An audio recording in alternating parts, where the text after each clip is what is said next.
Kuwait में अमरीका के मुतादिद जंगी तैयारे गिरने की इतलात कवैती वज़ीर दिफा का कहना है मुतादिद अमरीकी जंगी तैयारे हादसे का शिकार हो गए हैं। हुकाम के मुताबिक तमाम अमला महफूज, किसी जानी नुकसान की इतला नहीं मिली। हादसात मुख्तलिफ मुकामात पर पेश आए। मुतलका हुकाम वाक़यात की तहकीकात कर रही है।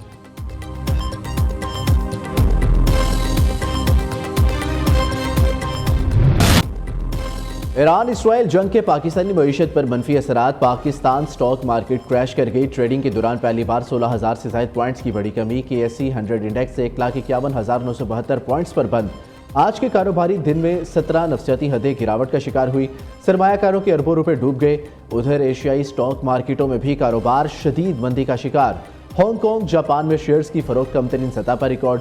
अमरीका वॉल स्ट्रीट में आज गैर मुस्तहकम कारोबार की पेशगोई। दूसरी जानिब सोना 13,300 रुपये महंगा, फी तोला 5,63,862 रुपये का हो गया।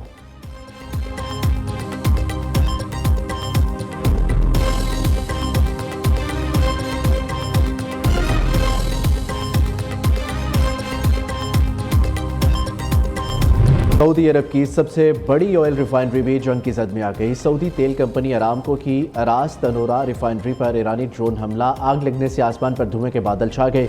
सऊदी हुकाम ने हमले के बाद रिफाइनरी को गैर मुअय्यना मुद्दत के लिए बंद कर दिया। पाकिस्तान नेशनल शिपिंग कॉरपोरेशन का चार्टर जहाज हमले से पहले ही रिफाइनरी से निकल चुका था। चार्टर जहाज उस वक्त खुले समुद्र में मौजूद PNSC के जहाज को आबनाए हरमस जाने से रोक दिया गया। दूसरी जानिब जंग के बायस आलमी मंडी में खाम तेल की कीमतों में 10% तक इजाफा हो गया। ब्रेंट क्रूड ऑयल $80 फी बैरल तक पहुंच गया। कीमत $100 फी बैरल तक पहुंचने का खदशा।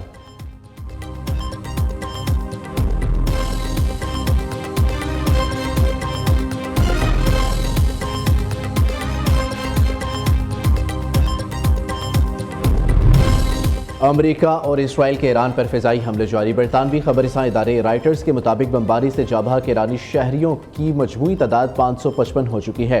ताज़ा हमलों में अमरीका और इसराइल आम शहरियों, अस्पतालों और शहरी तनसीबात को निशाना बना रहे हैं। इसराइली मीडिया के मुताबिक हमलों में एक ईरानी थाने को भी टारगेट किया गया। इसराइली हमलों में स्कूल की तालिबात समेत सैकड़ों शहरी जख्मी भी हुए। तेहरान में गांधी अस्पताल पर बमबारी पर अक़वाम मुत्तहिदा और आलमी इदारे सेहत का इज़हार तशवीश।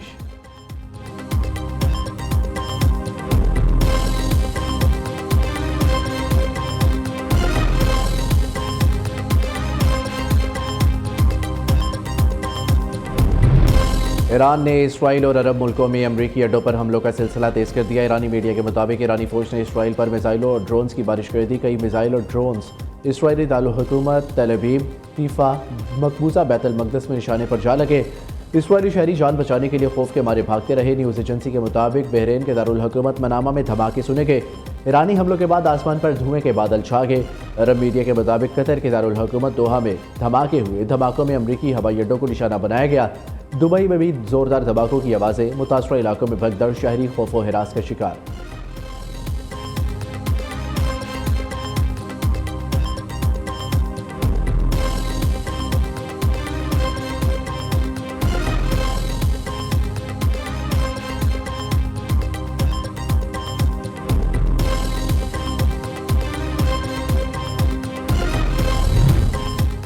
अमरीका नई ईरानी क़यादत से मुज़ाकरात के लिए तैयार। सदर ट्रंप कहते हैं पासदाराना इनकलाब हथियार डाल दे तो इस्तिस्ना मिल सकता है, हथियार ना डाले तो मौत का सामना करना पड़ेगा। ईरान की 48 अहम शख्सियात को हमलों में मार दिया। ईरान की सारी मिलिट्री लीडरशिप हलाक कर दी। अहदाफ के हसूल तक फौजी ऑपरेशन जारी रहेगा। ईरानी रजीम को किसी सूरत एटमी हथियारों तक रसाई हासिल नहीं करने देंगे। जंग के खात्मे के बाद ईरान में मुकम्मल जमहूरियत कायम की जाएगी।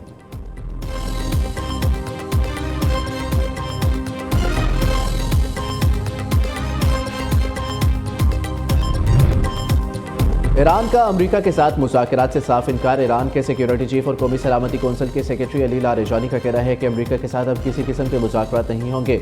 हम अपने दिफाई और कौमी मफादात का भरपूर तहफ़्फ़ुज़ करेंगे। नए ईरानी army chief general Amir Hatami ने कहा, ईरानियों को गुलाम बनाकर ख्वाब कब्रों में जाएगा। ईरान के बेटे दिफाई वतन से पीछे नहीं हटेंगे, ताकत से जवाब देते रहेंगे। ईरानी वज़ीर ख़ारजा अब्बास अराग़ची कहते हैं, अमरीका ने रेड लाइन अबूर कर ली, अब जंग नया और भयानक रुख इख्तियार करेगी। बैनुल अक़वामी कानून की धज्जियां उड़ाने का हिसाब देना होगा।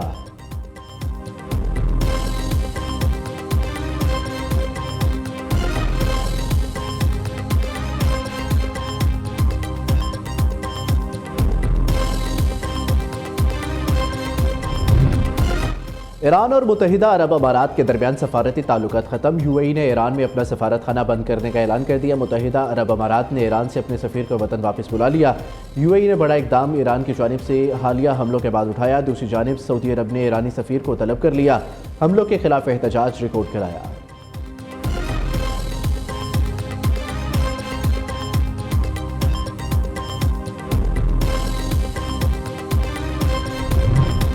बरतानिया का ईरान के खिलाफ दिफाई कार्रवाइयों में अमरीका का साथ देने का ऐलान। बरतानवी वज़ीर-ए-आज़म केयर स्टोरमर का कहना है खित्ते में खतरात को कम करने के लिए अमरीका को अपने फौजी अड्डों को इस्तेमाल की इजाज़त देंगे। ईरानी मिसाइलों और लॉन्चिंग पैड्स को तबाह करना खतरा कम करने के लिए नागुज़ीर हो चुका।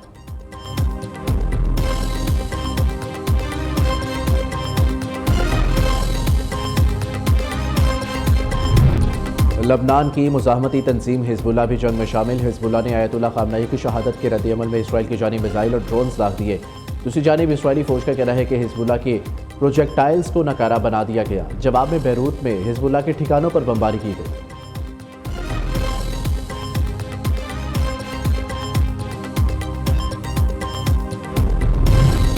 ईरान से पाकिस्तानी शहरियों की बाहिफाजत वापसी का आगाज़। अब तक 70 से ज़्यादा पाकिस्तानी शहरी ईरान से वापस पहुँच चुके। वज़ीर आला बलोचिस्तान सरफराज भुट्टी का कहना है सरहदी मुकामात पर इमिग्रेशन हुकाम को 24 घंटे ड्यूटी सर अंजाम दे रही है। बॉर्डर इंतज़ामिया को वापस आने वालों को हर मुमकिन सहूलियात और ज़रूरी मुआवनत फराहम करने की हिदायत जारी कर दी गई है।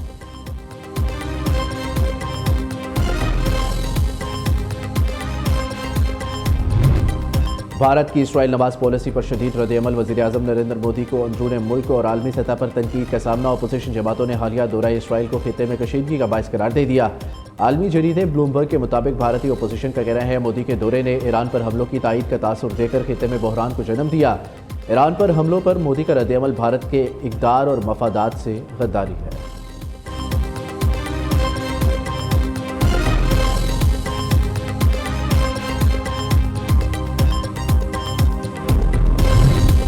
ऑपरेशन गज़ब लिल हक के तहत पाक फौज की जानिब से मुअस्सर और भरपूर जवाबी कार्रवाइयाँ जारी।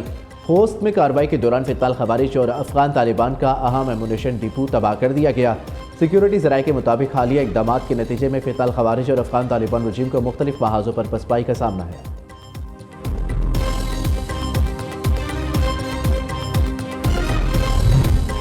वज़ीर आला पंजाब की ज़ेर सदारत अहम इजलास अमन व अमान की मजमूई सूरत हाल से मुतल्लिक़ ब्रीफिंग। गैर कानूनी मुकीम गैर मुल्की बाशिंदों के इनखला, एहतजाजी मुजाहिरों और सिक्योरिटी खदशात समेत दीगर इक़दाम का जायज़ा। मरियम नवाज का सर्वेलेंस मज़ीद बढ़ाने, कॉम्बिंग ऑपरेशन मुस्तकिल जारी रखने का हुक्म।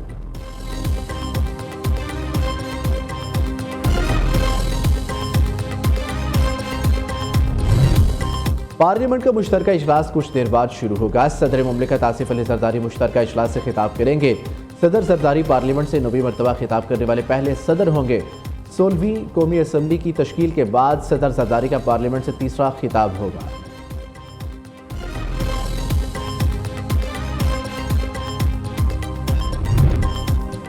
आम इंतखाबात 2024 के इलेक्शन ट्रिब्यूनल से मुतल्लिक अहम पेशरफ्त। इलेक्शन कमीशन ने पंजाब के 3 इलेक्शन ट्रिब्यूनल्स खत्म कर दिए। जस्टिस सुल्तान तनवीर, जस्टिस अनवार हुसैन और जस्टिस मोहम्मद इकबाल पर मुश्तमिल ट्रिब्यूनल्स के नोटिफिकेशन वापस ले लिए गए। तीनों हाजिर सर्विस जजेस के ट्रिब्यूनल्स का नोटिफिकेशन खत्म।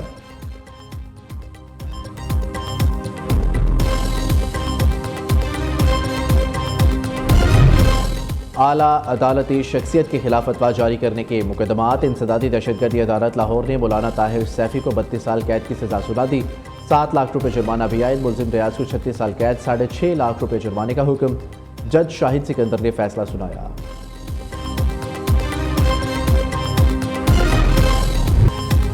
भारत वेस्टइंडीज को हराकर T20 वर्ल्ड कप के सेमीफाइनल में पहुंच गया। भारतीय टीम ने 196 रन का हदफ आखिरी ओवर में हासिल किया। संजू सैमसन ने 97 रन की नाकाबिले शिकस्त इनिंग्स खेली। पहले सेमीफाइनल में जनूबी अफ्रीका और न्यूजीलैंड 4 मार्च को मद्दे मुकाबले आएंगे। दूसरा सेमीफाइनल इंग्लैंड और भारत के दरमियान 5 मार्च को होगा।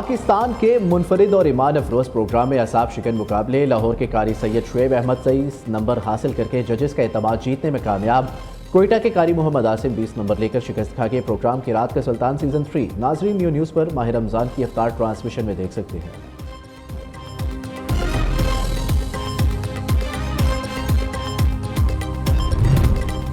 और सरगोदा के इलाके वेरा में 5 सदियों कदीम शेर शाह सूरी मस्जिद आज भी असली हालत में मौजूद है। 1540 में ताबीर होने वाली मस्जिद अब जामिया मस्जिद बगवी के नाम से मशहूर है। 12,000 नमाजियों की गुंजाइश, 3 बड़े गुंबद, 30 फुट चौड़ी दीवारें हैं।